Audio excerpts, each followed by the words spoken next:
The darkness of space erupted with light as hundreds of massive ships appeared near Earth's solar system.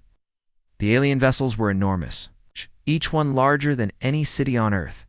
Their black holes gleamed with strange patterns that seemed to shift and move in the starlight. War Commander Velthok walked slowly across the bridge of his flagship. His 6 arms moved with practiced precision as he studied the small blue planet on his screens. The world looked so peaceful from here, so quiet. He had seen this same view 847 times before, above 847. Different worlds. Each time, the ending was the same. "How many beings live on this world?" he asked his science officer. "Approximately 8 billion, Commander. They call themselves humans. Their technology is primitive. They have not yet achieved faster-than-light travel." Velthok nodded. "This would be simple, just like all the others. Scan their military capabilities. Basic nuclear weapons, crude spacecraft, simple projectile weapons, nothing that can threaten our shields, Commander." The War Commander's 3 eyes focused on the planet. Such a small world, yet it held so many lives. Soon most of those lives would end. It was the way of the galaxy. The strong survived, the weak served, or died. "Begin the standard protocol," he ordered. "Broadcast the message." On Earth, President Kim Dae-ho was in a meeting when every screen in the building suddenly went black. Then an alien face appeared. The creature had pale gray skin, 3 large, black eyes, and a mouth that barely moved when it spoke. "Species of the 3rd planet," the alien said, its voice cold and emotionless. "I am War Commander Velthok of the Hegemony. You have 72 hours to surrender unconditionally. Submit, and your deaths will be swift. Resist, and watch your world burn. We have conquered 847 worlds. None have ever refused our offer." The message played on every television, every computer, every phone across Earth. In homes and offices, people stopped what they were doing and stared in horror at the alien face. President Kim Dae-ho felt his blood turn cold. But he had been expecting this day. For 20 years, secret satellites had detected strange signals from deep space. For 20 years, Earth's leaders had been preparing. "Get me General Park Min-soo," he ordered his aide. Deep underground beneath the mountains outside Seoul, General Park Min-soo was already at work. The command center buzzed with activity as hundreds of officers monitored screens showing the alien fleet's positions. "Sir," Communications Officer Lee Yuna called out. "The message is broadcasting worldwide. Panic is starting in major cities." Park Min-soo studied the tactical displays. The alien ships were arranged in a perfect formation, surrounding Earth like a net. They were confident, maybe too confident. "Activate Protocol 7, he ordered. "Begin evacuating the decoy targets." Around the world, a strange thing happened. Instead of panic, people began moving with purpose. They had been trained for this. Though most didn't know it, air raid sirens that had been tested monthly for decades suddenly had real meaning. Underground tunnels that people thought were for subway systems revealed hidden passages leading to deep shelters. President Kim Dae-ho arrived at the command center within an hour. He looked tired but determined. "How long do we have?" he asked. 72 hours, sir." "But sir, Park Min-soo paused. "We're as ready as we can be." On the alien flagship, Velthok waited. Usually the first response came within hours. Leaders of the conquered worlds would appear on their communication systems, begging for mercy, offering to serve the hegemony in exchange for their lives. But Earth remained silent. "Commander," his communications officer reported, "we are detecting unusual activity on the surface. Large populations are moving, but not in panic. They seem... organized." Velthok's 3 eyes narrowed. "Organized how?" "They appear to be evacuating their major cities, but in an orderly fashion." "And Commander, our long-range sensors are detecting something else. There are structures beneath their surface that we did not know about." This was unexpected. Most primitive species either surrendered immediately or fought back with desperate, uncoordinated attacks. But the humans were doing neither. 60 hours passed. Still no response from Earth. Commander, the science officer reported. We're detecting energy signatures from multiple points on the planet. They're powering up systems we didn't know they had. Velthak stood up from his command chair. In 3 centuries of conquest, no species had ever remained silent this long. Send the message. Again, maybe they didn't understand. But President Kim Dae-ho had understood perfectly. He stood before the camera in the command center, surrounded by his military leaders. The weight of humanity's future rested on his next words. Are all civilian populations secure? He asked. Yes, sir. Operation Deep Shield is complete. All non-essential personnel are in the shelters. Kim Dae-ho nodded. He looked directly into the camera that would broadcast humanity's response to the alien fleet waiting in space. This is President Kim Dae-ho of Earth. We have received your message, War Commander Velthak. He paused, his voice growing stronger.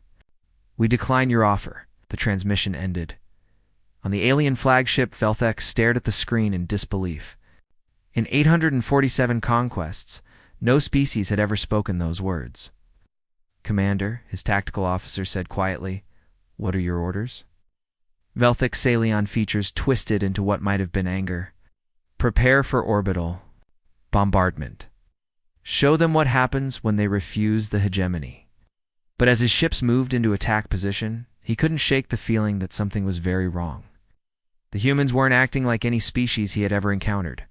They weren't begging, they weren't panicking, and they weren't running away. They were waiting. The first rays of sunlight touched Earth's surface as death rained from the sky.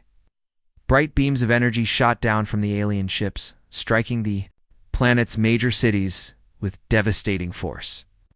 The beams were so hot they turned concrete into glass and metal into vapor. War Commander Velthak watched the bombardment from his flagship. Target their capitals first, he ordered. Then their military bases. Break their will to fight. The energy beams struck New York, London, Tokyo, and Seoul. Massive explosions lit up the morning sky. Buildings that had stood for centuries vanished in seconds. The alien commander smiled with satisfaction. This was how it always began. His tactical officer reported, we're detecting minimal casualties. The cities appear to be ... empty. Velthak's smile faded. It's empty? That's impossible. Our sensors showed millions of life forms in those areas. I'm reading the same data, Commander. The cities are being destroyed, but there are almost no deaths. Down on Earth, Captain Han Soo-jin crouched in the ruins of downtown Seoul. Around her, the buildings she had known since childhood were now smoking piles of rubble. But the streets were empty of bodies. Evacuation had worked. Alpha Team, report, she spoke into her radio. We're in position, Captain. The aliens are landing exactly where we predicted. Han Soo-jin had spent 5 years studying every piece of alien technology that Earth's secret satellites had detected. She knew how they fought, how they moved, how they thought. The hegemony always followed the same pattern. Orbital bombardment, then ground forces to clean up survivors. Remember, she told her soldiers, they expect us to run, expect us to hide. They don't expect us to fight back.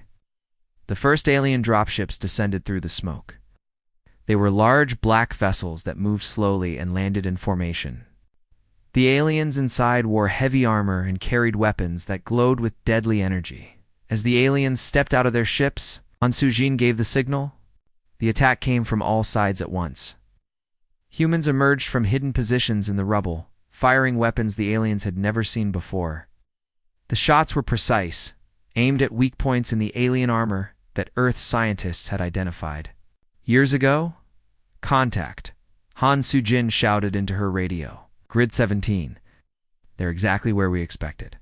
The aliens tried to form their usual battle formations, but the humans had vanished back into the ruins. The enemy was there one moment, gone the next. It was like fighting ghosts. High above the planet, Commander Choi Yoon-ji sat in the cockpit of her fighter. The ship looked like a normal Earth spacecraft from the outside, but inside it was something completely different. Earth's engineers had spent 20 years preparing for this day, building weapons the aliens wouldn't recognize, until it was too late. Ghost Squadron, this is Ghost Leader, she transmitted to her pilots. Beginning hunter-killer operations. Remember, we don't just fight them, we learn from them. Her squadron of 12 fighters moved through space like deadly shadows. They were small compared to the massive alien ships, but they had advantages the aliens didn't know about. They were faster, more maneuverable, and designed specifically to exploit weaknesses in hegemony vessels. Target their sensor arrays first, Choi Yunji ordered. Blind them, then go for their engines. The human fighters attacked in pairs, striking at the alien ship's weak points and disappearing before the enemy could respond. The aliens' powerful weapons were designed to destroy large targets, not small, fast-moving fighters that appeared, and vanished like ghosts. On the alien flagship, chaos erupted on the bridge. "Commander!" the tactical officer shouted. "We're under attack by small spacecraft. They're too fast for our targeting systems." Velthak stared at the tactical display in disbelief. Red warning lights flashed as his ships reported damage to critical systems. "How many ships are attacking us?" 12, sir." "Just 12 small fighters? 12? Velthak's three eyes widened. "Our fleet has over 300 ships. Destroy them?" But the human fighters were already gone, having completed their first strike. 3 alien cruisers drifted helplessly. In space, their engines destroyed, their sensors offline. Back on Earth, the ground battle was unlike anything the hegemony had ever experienced. Their soldiers were trained to fight desperate, panicking civilians. Instead, they found themselves facing an enemy that had studied their every move for decades. Lieutenant Park Ji-ho led his squad through the underground tunnels beneath. Seoul, they moved silently, emerging behind alien positions to strike, and then disappearing again. The aliens' heavy armor was useless against attacks they couldn't see coming. "Sir," one of his soldiers whispered, "the aliens are trying to regroup in the central plaza." Park Ji-ho smiled grimly. "Perfect. That's exactly what we want them to do." The plaza was surrounded by tall buildings that appeared to be empty ruins. But hidden in those ruins were dozens of human soldiers with advanced weapons. When the aliens gathered in the open space, thinking they had found safety, the trap was sprung. The battle lasted only minutes. When it was over, the alien ground forces in Seoul had been completely destroyed. Similar scenes played out in cities around the world. The humans weren't just defending themselves, they were hunting their attackers. On his flagship, War Commander Velthak received report after report of defeats. His ground forces were being systematically eliminated. His ships were being picked apart by tiny fighters that appeared from nowhere and vanished before his weapons could lock onto them. "This is impossible," he muttered. "They're primitives. They should have surrendered by now." But the humans hadn't surrendered. They had prepared. For 20 years, they had watched the stars and planned for this day. They had built weapons in secret, trained soldiers in underground facilities, studied every detail of hegemony tactics. The aliens had expected to find frightened primitives. Instead, they had found predators waiting in the dark. War Commander. Velthak stood before the massive display screen on his flagship's bridge, his 3 eyes fixed on the glowing red marks that showed his losses. 3 days ago, his fleet had been unstoppable. Red symbols covered the tactical map like a disease. "Report," he ordered, his voice tight with barely controlled anger. His tactical officer's hands shook as he read from his datapad. 3 dreadnoughts completely destroyed, sir. 7 cruisers unable to fight. 42 smaller ships lost. Ground forces on 12 continents have been ... eliminated. Velthak's alien features twisted.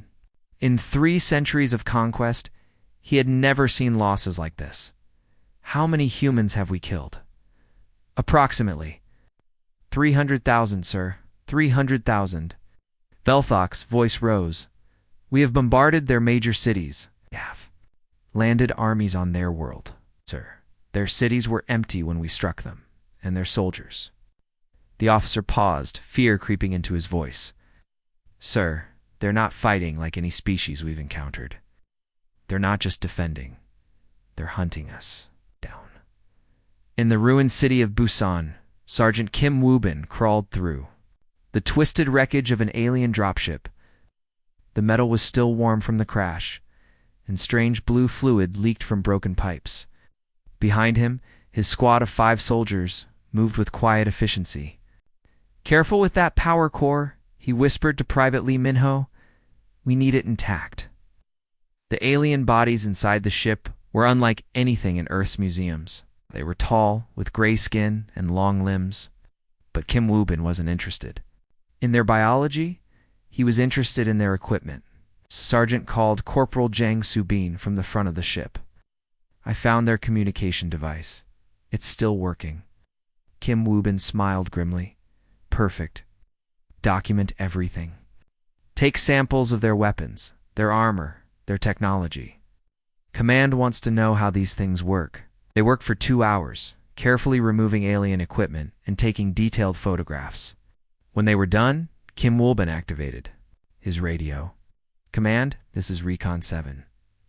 We've completed examination of the crash site. We've identified critical weaknesses in their armor plating.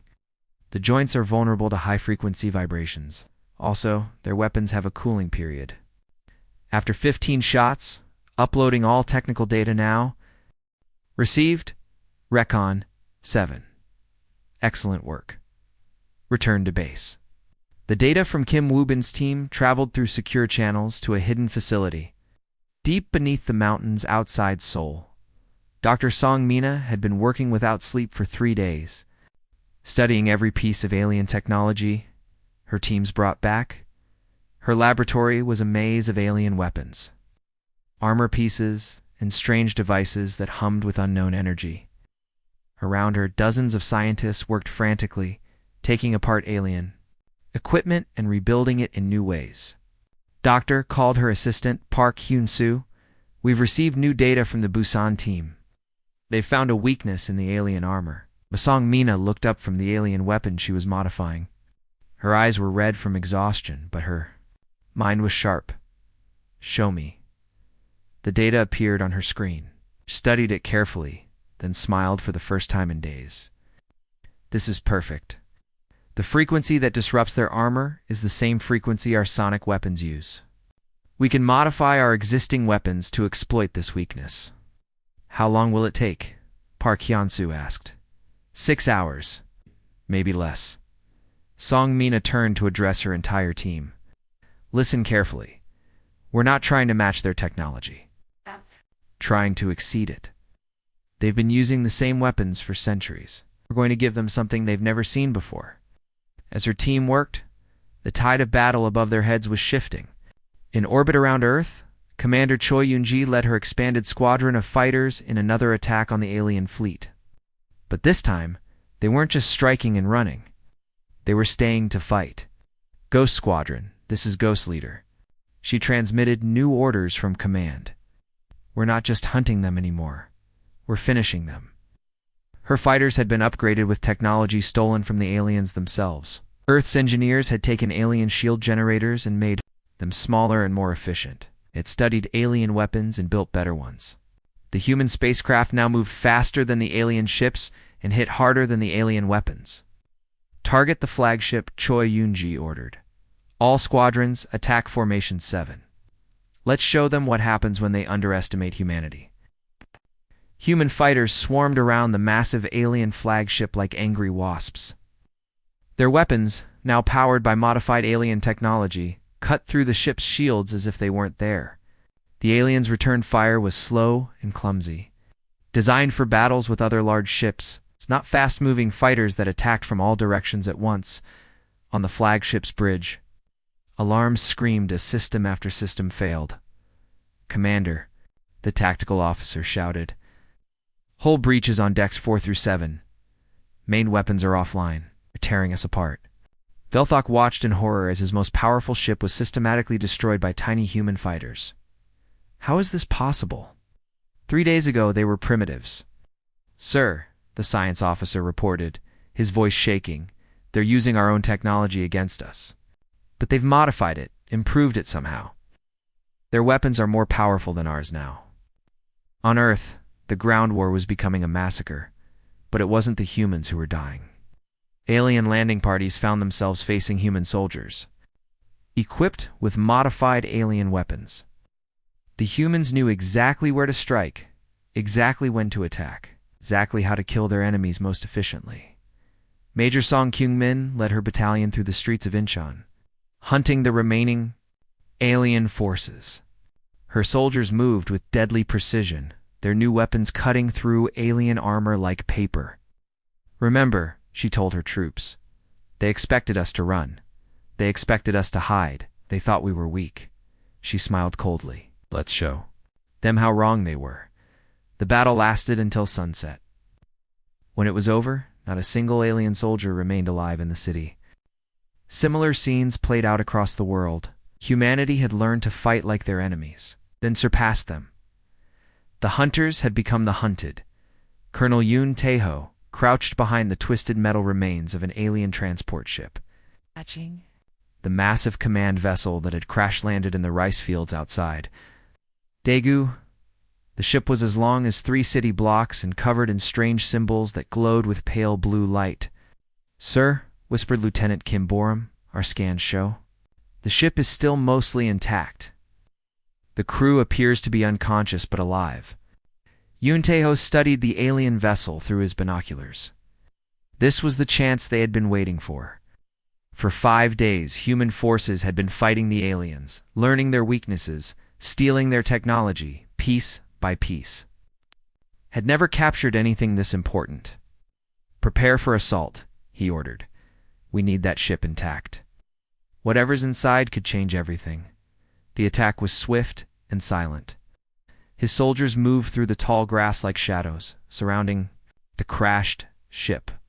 The alien crew, stunned from the crash, barely had time to react before they were overwhelmed by human forces armed with modified alien weapons. Inside the command ship, Yoon Tae-ho found something that made his heart race. Allah. The bridge was filled with glowing screens showing star maps, fleet positions, and communication channels. But most importantly, he found the navigation computer still running. "Command, this is Colonel Yoon," he radioed. "We have captured an intact alien command ship. The navigation systems are still active. We can see everything." Within an hour, the ship was crawling with human technicians. They worked carefully, downloading data while alien prisoners watched helplessly from detention cells. The information they found was beyond their wildest hopes. "Sir," reported Chief Technician Park Dong-hyun, "we've cracked their star charts. You can see the locations of their homeworlds, their supply bases, their entire fleet structure. We know where they came from and how they got here."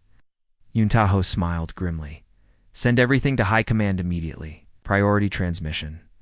Deep in the underground command center, General Park Min-soo stared at the data streaming across his screens. The alien empire was vast, spanning dozens of star systems. But now, humanity could see all of it. "Get me Dr. Song-mina," he ordered. Across the country, in her hidden laboratory, Dr. Song-mina was already working on her most ambitious project yet. Her team had been studying the alien faster-than-light engines for days, trying to understand how they worked. Doctor called her assistant Park Hyun-soo. "We're receiving new data from the captured command ship. They want to know if we can reverse engineer their space travel technology." Song-mina looked up from the alien engine core. She was examining. "Can we copy it?" "What? That's not what we're going to do." She turned to address her entire team. "We're going to make it better." For 18 hours straight, her team worked without rest. They took apart alien engines, studied their power systems, and rebuilt them with human innovations. The result was something that had never existed before. A hybrid drive system that was faster and more efficient than anything the aliens had. The aliens built their empire on the assumption that primitive species would never threaten them, she explained. To General Park Min-soo during a video call, they never developed defenses against opponents who could match their technology and exceed their tactics. "How long before we can test it?" the general asked. "The first prototype is ready now, sir. We've installed it in a modified fighter.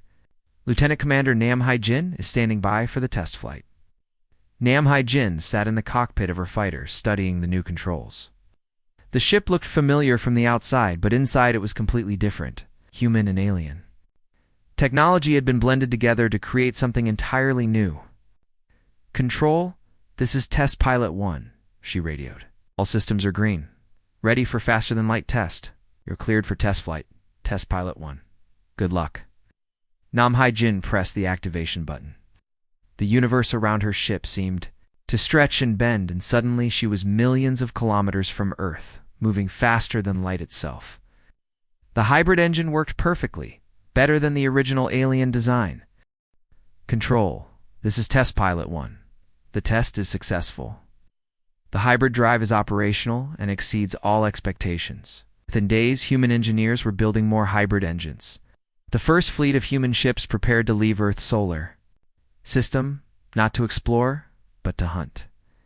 The alien forces that had retreated to regroup at the edge of the solar system were shocked when human ships appeared among them. The humans were no longer confined to their home planet. They were coming after the aliens in space itself. Ghost Squadron, this is Ghost Leader. Nam Hai-jin transmitted as she led 12 hybrid fighters into battle. Let's target their command ships. First, let's show them what happens when they bring a fight to humanity. The human ships moved with impossible speed and agility. They struck at the alien fleet like lightning, appearing from nowhere and disappearing before the aliens could respond. But this time, they didn't disappear back to Earth. They followed the retreating aliens deeper into space. On the alien flagship, War Commander Velthok watched his fleet being systematically destroyed by an enemy that had been primitive just 1 week ago. His communications officer was receiving frantic messages from alien ships throughout the galaxy. "Sir," the officer reported, his voice shaking, "we're getting reports from the outer colonies.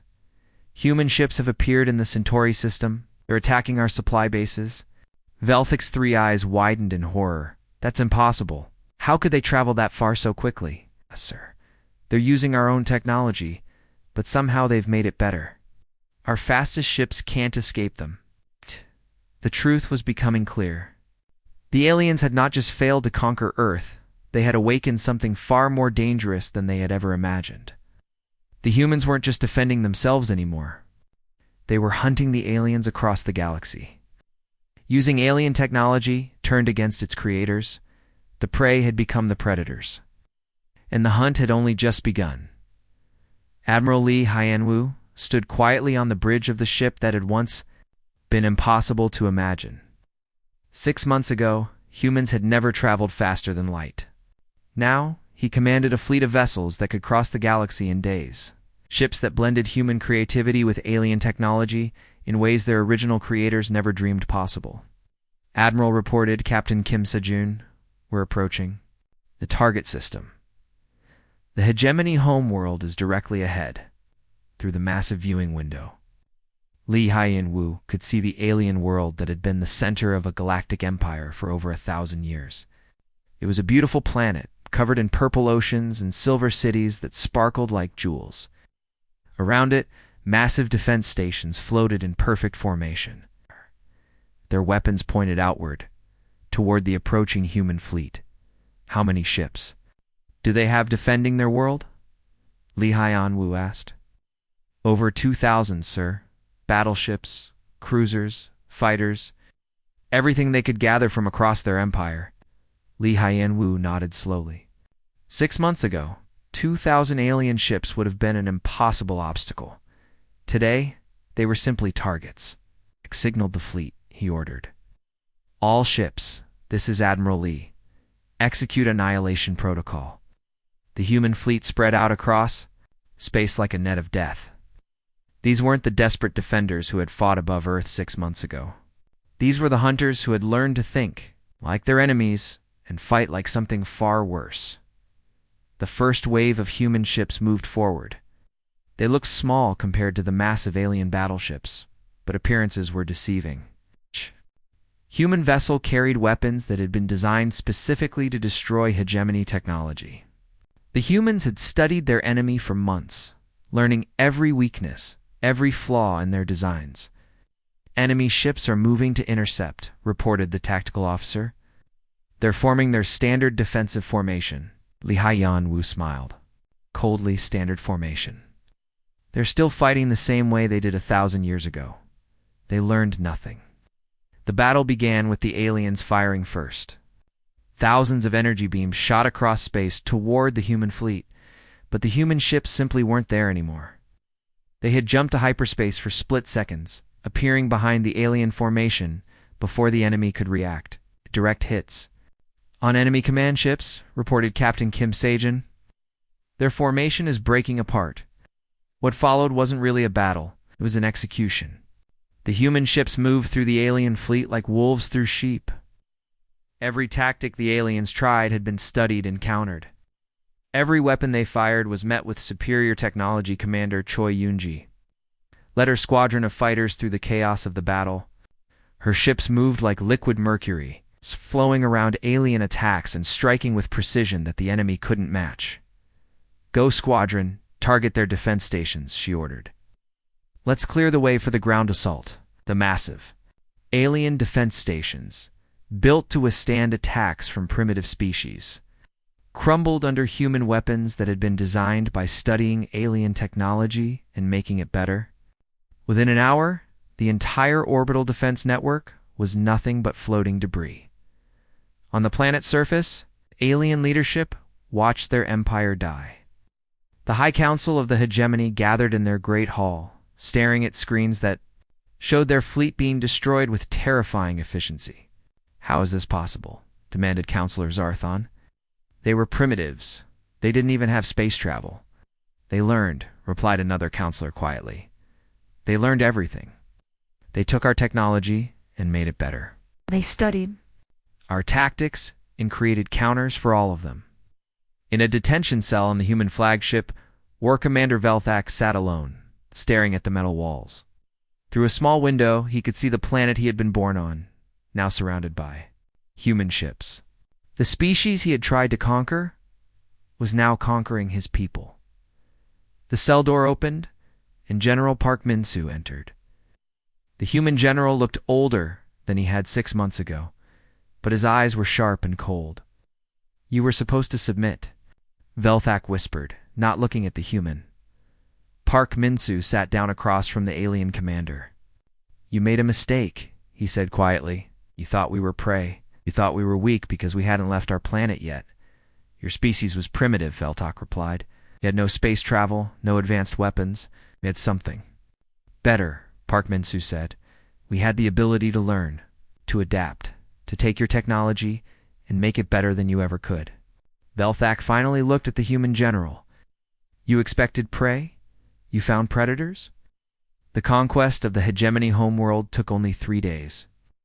Human forces didn't just defeat the alien military, they dismantled their entire infrastructure. Government buildings were captured, communication networks were taken over, and the alien leadership was imprisoned. But the humans weren't interested in ruling the alien empire. They were interested in ending it. Dr. Song Mina, now leading a team of thousands of scientists, worked to shut down the hegemony's war machine permanently. They didn't destroy alien worlds, they freed them. Planet after planet was liberated from hegemony control as human forces systematically dismantled. The empire that had terrorized the galaxy for centuries. "We're not conquerors," she explained to her team. "We're liberators. We're ending 1,000 years of tyranny." The final message came from the surviving hegemony leadership, broadcast across the galaxy to every species that could receive it. The alien counselors, now prisoners on their own world, spoke with voices full of fear and warning. To all species in the galaxy, the message began, "We are the hegemony. We have conquered 847 worlds. We have never been defeated, until now."